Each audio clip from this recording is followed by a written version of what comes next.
In the year 911, a Frankish king sat down to negotiate with a man who had been robbing the river Seine for years. He didn't pay him to leave. He gave him land. And 155 years later, that man's descendant was crowned King of England.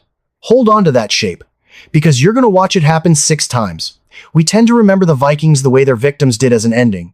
A sail on the horizon, a monastery on fire, everything of value carried back down to the water and gone by morning.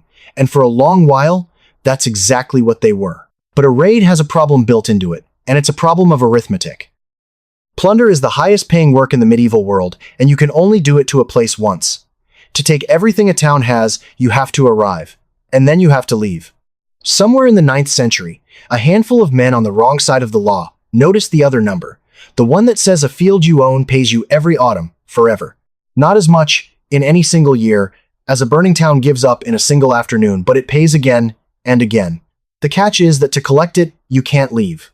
You have to stay. You have to defend it and govern it, with every tedious problem that governing drags along behind it. This is the story of 6 times a warband ran that calculation and decided to stay.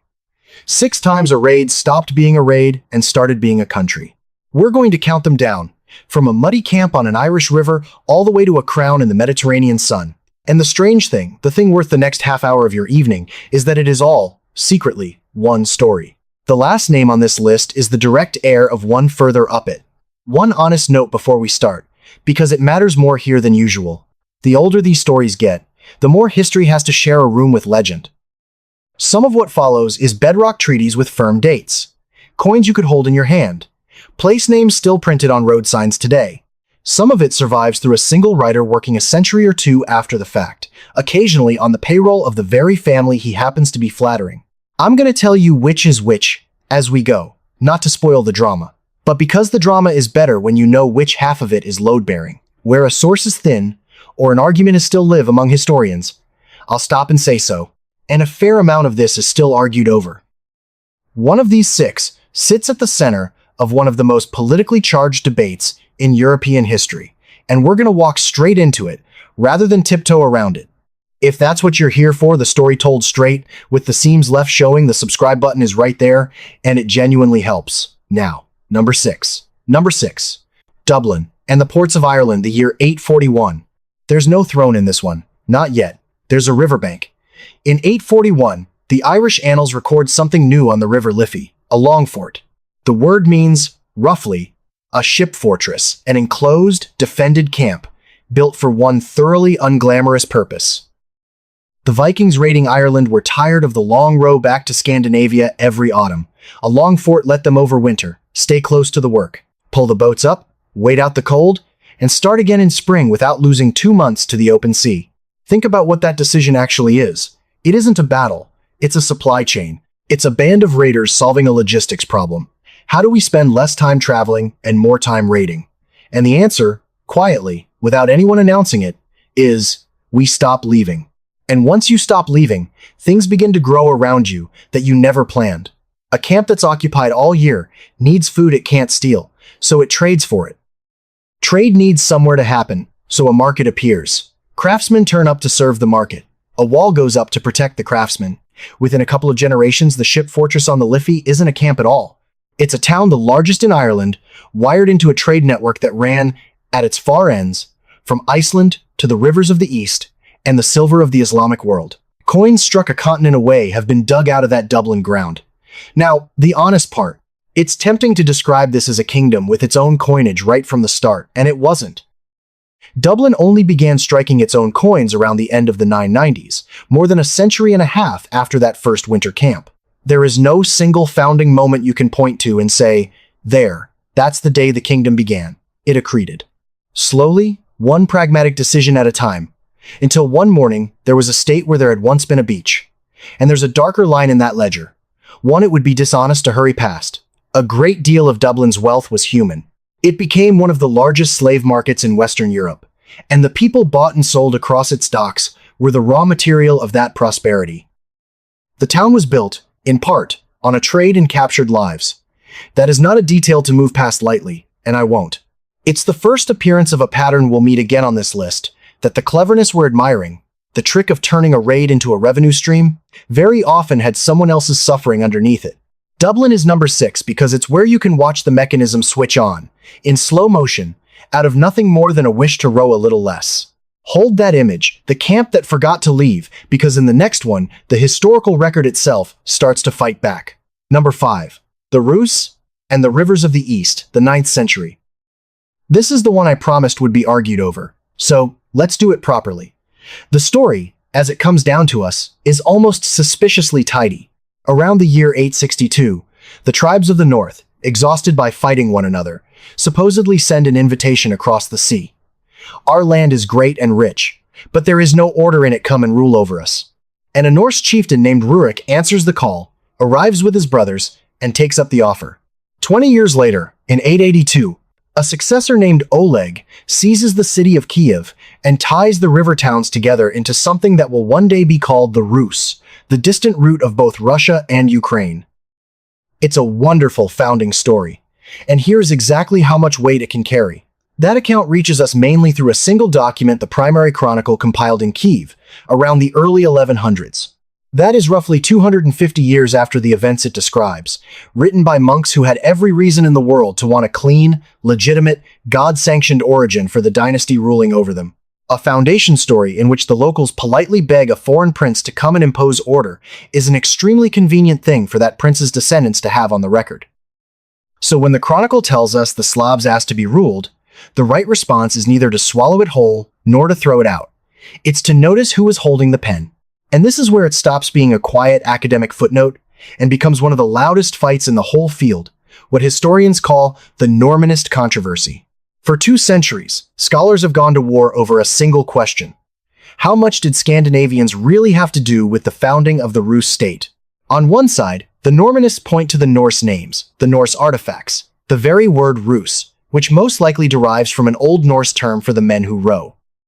On the other, the anti-Normanists argue that the Slavs organized themselves, and that the Northmen were bit players later blown up into founders. And you should understand this was never only about history. Under different regimes, at different times, this debate has been political dynamite, an argument about who really founded the nations of the East, wearing the costume of a question about the 9th century. So, I'm not going to hand you a verdict, because the honest answer is that the founding legend is simply too thin to settle it. But here is what does not depend on the legend at all, and it's better than the legend. Under the ground, the evidence is not shy. Scandinavian goods and Scandinavian graves are scattered along the river routes, and silver, a flood of Islamic silver coins, dirhams, following those rivers north out of the caliphate, buried by the tens of thousands. Whoever these men actually were, and whatever the monks wrote about invitations, they had done the very thing the others on this list did. They had looked at a river and seen not a road to raid along, but a road to tax, and we can very nearly watch them doing it. A Byzantine emperor, writing in the 10th century, describes the Rus princes setting out each winter on a circuit, the Slavs called the Poliudie, riding from settlement to settlement through the deep cold, to gather tribute in furs, in honey, and in slaves, then floating the whole haul down the Dnieper come the spring thaw to sell in the markets of Constantinople. That is not a raid, that is a collection route, with a season and a timetable. The river had quietly turned into an accounts book. The mechanism doesn't need Rurik to be a real man. The coins are real enough. That's number 5. The next people on the list refused the whole idea of a ruler, and then spent 300 years discovering why everyone else had one. Number 4. Iceland settled from around 870. Its Great Assembly founded around 930. Every list has its exception. And here is ours. Because every other entry on this countdown ends with somebody getting a crown. This one is about the people who crossed an ocean, specifically to make sure that nobody ever would. The story the Icelanders told about themselves goes like this. Back in Norway, a king named Harald Fairhair was doing what ambitious kings do, swallowing the smaller lords, gathering power into one fist, turning free landholders into subjects. And some of those men decided they would rather sail out into the North Atlantic and gamble their lives on a bare volcanic rock at the edge of the known world than bend the knee. They didn't flee in order to raid somewhere new. They fled to be left alone. I have to flag the source here, because it's a neat illustration of the whole problem. That heroic picture, proud free farmers escaping a tyrant, comes largely from sagas written down in the 13th century. 300 years after the fact, by Icelanders who had every reason to romanticize their own beginnings as a nation of liberty lovers. Take the tyrant and heroes framing with a good pinch of salt. But here's the part that isn't saga, the part that is cold institutional fact, what they actually built when they got there. Around the year 930, the settlers established the Althing Assembly, meeting once a year on the plain at Thingvellir, where free men gathered to make law and settle their disputes. There was a law speaker, whose entire job was to stand and recite the law aloud from memory. There were courts. There was, in effect, a constitution. What there was not anywhere in the structure, at any level, was a king. No monarch sat on top of it. For a medieval European society, that is genuinely radical. A functioning commonwealth, running its own affairs by assembly and by law, for the better part of 3 centuries. And then, because this channel does not deal in fairy tale endings, it tore itself apart. Without any central authority strong enough to hold the balance, power slowly clotted in the hands of a few enormous families, and in the 13th century the whole thing collapsed into a long, grinding civil war, the Age of the Stirlungs. Worn down by the bloodshed, the chieftains finally did the one thing their ancestors had crossed an ocean to avoid. Between 1262 and 1264, they swore their allegiance to the King of Norway. They asked a king to come, because they were hoping he would bring the peace they could no longer make themselves. There's a hard lesson folded into that, and it's exactly why Iceland earns a place on a list it appears to contradict. The Vikings who refused a king did not prove that you can do without one. They spent 300 years running the experiment in good faith, and at the end of it, they voted for precisely the thing the other 5 entries on this list are made of. The Commonwealth is the exception that turns around and explains the rule. That's number 4. Now the mechanism comes roaring back, and this time you can read it straight off a map. Number 3. The Kingdom of Jorvik, 866. In 865, something arrived in England that the raids had never produced before. Not a fleet after a quick season of plunder, but what the Anglo-Saxon chroniclers called the Great Heathen Army, a coalition that had come, unmistakably, to stay. In the autumn of the following year, on the 1st of November, 866, it took the city of York. Eoforwick, the English called it. The newcomers reshaped that into a name of their own, Jorvik. Now, the battle for York is exactly the kind of thing a lesser telling would linger on. I'm going to walk straight past it, because the battle is not what matters. What matters is the boring thing that happened about a decade later. The chronicles record that the army did something armies are not supposed to do. It shared out the land and began to plow it. The soldiers turned into farmers. The occupation turned into a tenancy. And I can prove that to you without quoting a single chronicle, because the evidence is sitting on a road atlas of England right now. Look at the north and the east of the country and you'll find them everywhere. Town names ending in by and Thorpe, Grimsby, Derby, Whitby, Scunthorpe, Cleethorpes. Those are not English words. By is Old Norse for a farmstead or a village. Thorpe is a smaller secondary settlement. There are hundreds of them, clustered exactly where the Norse settled, and they are not the marks of a raid. This is the entire point. You do not go to the trouble of naming a place in your own language if you expect to be gone by spring. You name it because it is yours, and because your children are going to need to know what to call it. Every one of those names is a small deed of ownership, filed in the 9th century, and never once cancelled. Dig under the modern city as archaeologists famously did at Coppergate. In York, and the same story comes up out of the soil. Streets, workshops, houses, a dense working Norse town going busily about its day. And the whole region they governed kept its name for centuries. The Danelaw. The Danes' law. Not the Danes' raid. Their law. One honest caveat, since we're keeping the seams visible, the size of that great army is genuinely disputed. Medieval chroniclers were not careful statisticians, and some historians think the force numbered in the hundreds rather than the thousands. But notice that the argument doesn't lay a finger on the conclusion. You can shrink that army as far as the evidence will let you, and the place names are still there, still Norse, still in their hundreds. However, many men actually shared out that land. They meant to keep it.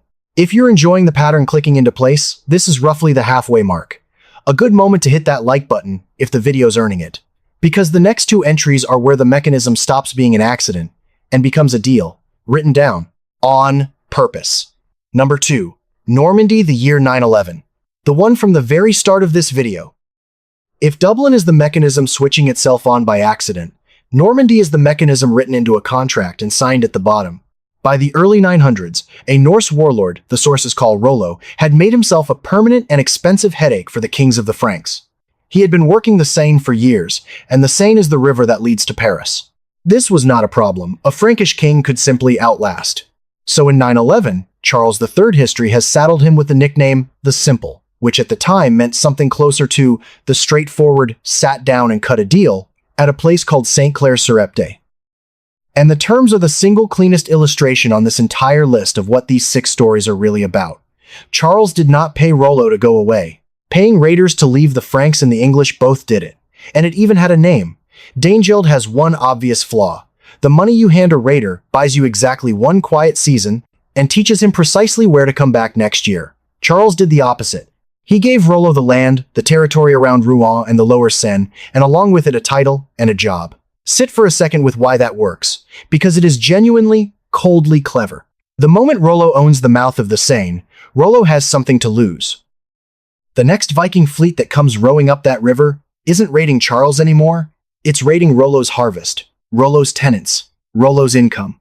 In one stroke, the king had converted his single most dangerous enemy into the unpaid and highly motivated coast guard of the exact stretch of river that enemy used to terrorize.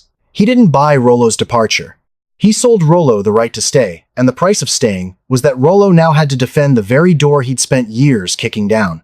There's even a detail in the sources that Rollo was first offered a poorer, stonier patch of land and turned it down, holding out for good farmland. He wasn't negotiating for loot. He was negotiating for an estate. The honesty note here is a fun one. A lot of the vivid color of this scene, including a famous moment where Rollo, too proud to kneel and kiss the king's foot in homage, orders one of his men to do it for him, and the soldier hoists the royal foot so high he tips the king clean over onto his back, reaches us through a writer named Dudo of St. Quentin, who set it down about a century later, and who was, not at all coincidentally, commissioned by Rollo's own descendants to make the family look magnificent. So by all means enjoy the foot-flipping story, but file it under legend, not record. The treaty itself, and the grant of land, are solid ground. And what grew out of that grant is the reason this is number 2, and not number 6. Within a few generations, Rollo's followers had dissolved into the country they'd been handed. They spoke French. They built their churches in heavy Romanesque stone. They took the name of their new land, Normandy, the land of the Northmen, and forged out of it the most formidable military machine in Europe, which is how, 155 years after Charles put his name to that grant, one of Rollo's own descendants, a man we remember as William the Conqueror, sailed across a narrow channel in 1066, took the throne of England. The raid on the Seine had become a duchy, and the duchy had just swallowed a kingdom. Hold William there in your mind, 1066, England, because he is not even the largest thing this bloodline did. Number 1 is, number 1, Sicily, and the south of Italy, and the crown that comes down in 1130. Here is the twist the whole video has been walking toward. The raid of 9/11 did not, in the end, create a kingdom. That's not quite what it did. What it created was something more dangerous than a kingdom, a people, and a method. A way of arriving somewhere and taking it over that could be picked up and carried and used again. And a century and a half after Rollo, the great-great-grandsons of that riverbank settlement went looking for somewhere new to use it. They found the south of Italy. In the 11th century, southern Italy was a gorgeous mess, a patchwork of squabbling Lombard princes, Byzantine Greek provinces, and Arab-ruled Sicily. Every piece of it wealthy, none of it united, all of it in the habit of hiring outside muscle to settle local scores. And the outside muscle that started turning up, at first purely as mercenaries for hire, were Normans, sons of that same settlement in the north of France. Among them was a family from a modest scrap of Normandy called Hauteville, a minor lord with a great many ambitious sons and nothing like enough land to divide between them. Those sons did not stay hired help for long. This is the pattern again, and by now you can feel it coming. Men who arrive to fight for somebody else take a good look at the ground under their boots and decide they would rather own it.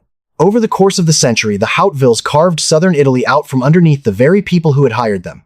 One brother, Robert Guiscard, the nickname means something like the cunning, and he earned every letter of it, took the mainland.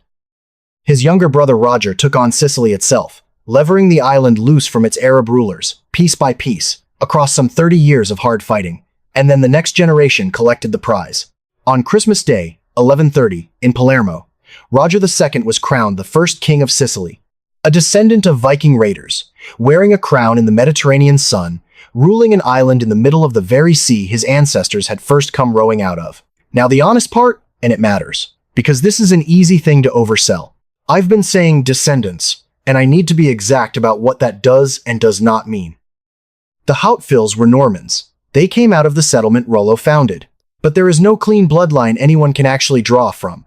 Rollo the man down to Roger II, no royal genealogy that survives real scrutiny. What traveled south was not one warlord's DNA. It was the culture.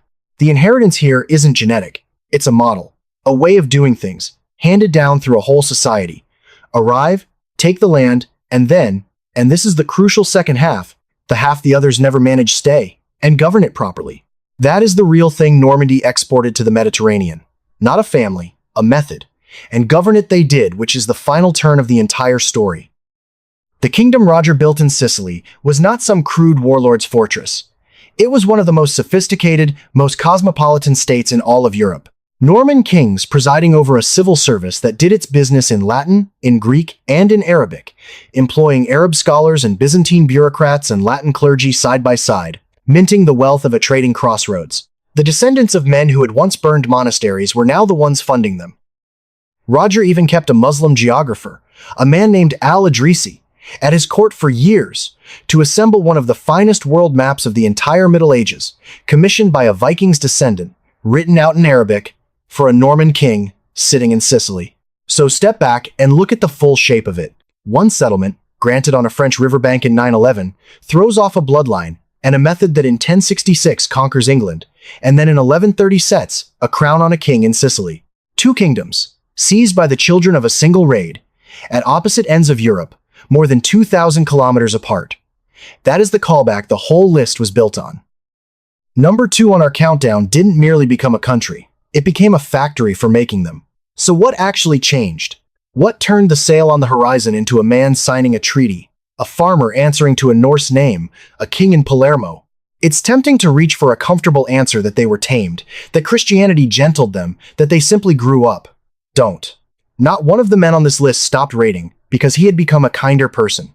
Dublin was still built on slaves. The Great Army still took York at the point of a sword. Rollo was a warlord to the last. And they didn't stop because they were beaten. Either nobody on this list was beaten into a plow. They stopped because they found something worth more than plunder. A raid pays enormously. Once. A place pays modestly. Forever and forever, it turns out, is the better deal if you can stomach the price of collecting it. And the price is the whole story. To take the recurring money, you have to stop being the thing that arrives and leaves. You have to become the thing that stays. The thing that defends the river, that names the villages, that holds the assembly, that mints the coin, that answers for the harvest when it fails. You have to become a government with every dull, permanent, thankless problem a government has. That is the line all 6 of them crossed. A raid is a verb, something you do to a place, and then you're gone. A kingdom is what happens the moment the verb turns into an address. The Vikings we remember for arriving are, in the end, the ones who quietly worked out how to stop leaving. If you got something out of this one, subscribe. We do a lot of these. Chasing a single mechanism through history until it turns into an empire. Thanks for watching, and I'll see you in the next one.